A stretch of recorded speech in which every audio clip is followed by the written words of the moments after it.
Bonjour de Paris. Hello from UNESCO. Thank you, my dear Margot and colleagues from the NGO Committee on Sustainable Development New York for giving me the chance to be part of your timely event. And I'm sure that our common friend, Patrick Sharata, who chose to leave this world recently, watches us from heaven, excited and smiling as ever. I miss the CSW tremendously. Its electrifying atmosphere, its excellent events, such as this one, the incredible people gathered from all over the world around a noble cause. Being with you here makes me feel like being in the United Nations headquarters in my beloved New York, at least for a few minutes. What a pleasure. At the global level, UNESCO, in its capacity as a specialized agency of the United Nations, is at the vanguard of the struggle to achieve gender equality and to promote women empowerment from the perspective of its transversal priority assumed in this regard. We all know that at the heart of the 2030 Agenda for Sustainable Development, gender equality is actually an accelerator for the achievement of all global goals. Through all its work in the fields of education, culture, science, and media, UNESCO makes the voices of millions of women leaders heard, urging new generations of girls around the world to forge their own vision of leadership in any field. And here we are convinced that there is no doubt that the presence of women in leadership positions generates more prosperous, more peaceful, healthier, and more creative societies. However, leadership is not a given. It must be cultivated from the school days. Unfortunately, despite some real progress, gender stereotypes still pose big problems in our societies. Driven by patriarchal educational patterns, they limit the freedom of women and girls, their human potential, as they condition their vision of what they can or should achieve in life. These tenacious prejudices make it difficult for them to participate in the political, economic, cultural, scientific life and limit their access to key positions. Gender equality is inextricably linked to UNESCO's work in the field of education primarily. The education program addresses gender disparities by promoting gender equality in access to education, within education, by contact, teaching, context, and learning practices, and through education, by learning outcomes, life and career opportunities. Along with education, the mass media produce and circulate a lot of gender stereotypes. UNESCO's work on freedom of expression and the safety of journalists creates support tools for increased involvement of women in the mass media sphere.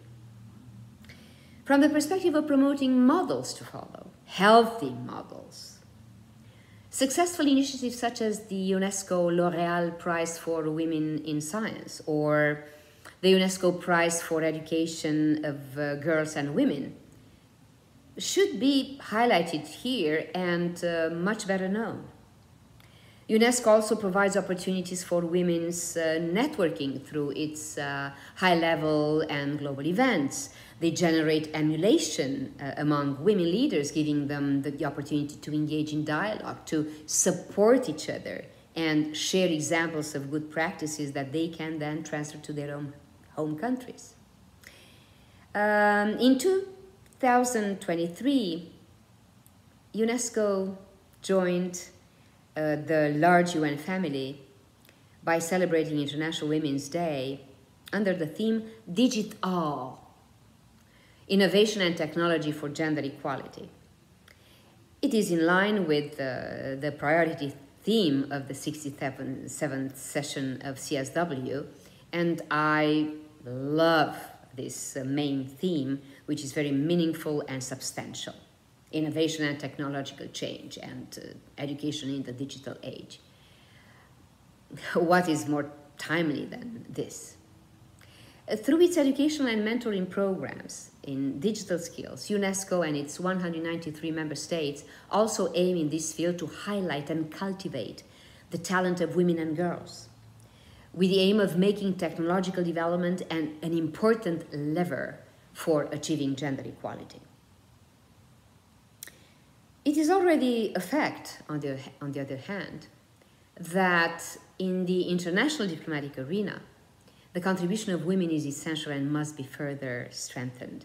Most studies show that negotiations led by women are not only more likely to lead to agreements, but more often end up with sustainable agreements. And in this field, the importance of models is also undeniable. That is why at the level of UNESCO, I recently took the initiative to publish a volume, a book in which the more than 60 current ladies ambassadors to UNESCO will share lessons learned in their professional and personal lives within the organization or other diplomatic posts. And I want this book to be a useful tool and a source of inspiration for young women aspiring to embrace a diplomatic career. I must confess I had this idea when I was ambassador to the UN, but then we had only about 20-ish ladies ambassadors, and on the other hand, the amount of work got too overwhelming, so I had to postpone this initiative, and I'm very proud to be able to do it now, and I hope to be able to present it to you next year. Maybe there, in New York. Building a better, socially just, economically prosperous, inclusive, and environmentally sustainable future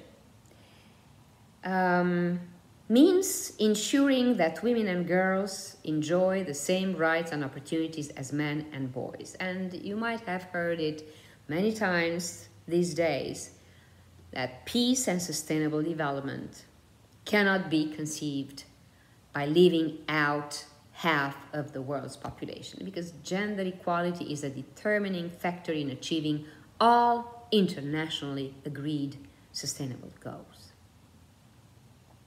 One final thought. As the UNESCO Director General Audrey Azoulay likes to say, and we member states agree, UNESCO must ambitiously reassert its role as a conscience of the United Nations.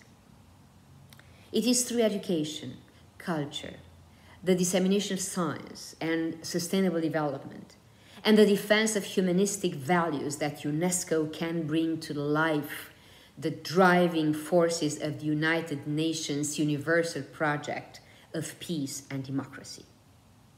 So we all have to unite around the main dimensions of UNESCO's mandate. We have to be united in this. We need all the support, help, initiative, and action as we can get. Because in the words of the legendary writer Maya Angelou, equal rights, fair play, justice are all like the air. We all have it, or none of us has it. That is the truth of it. I wish you an amazing experience at this edition of CSW, and dare to dream and act as leaders of the world. All the best. Au revoir.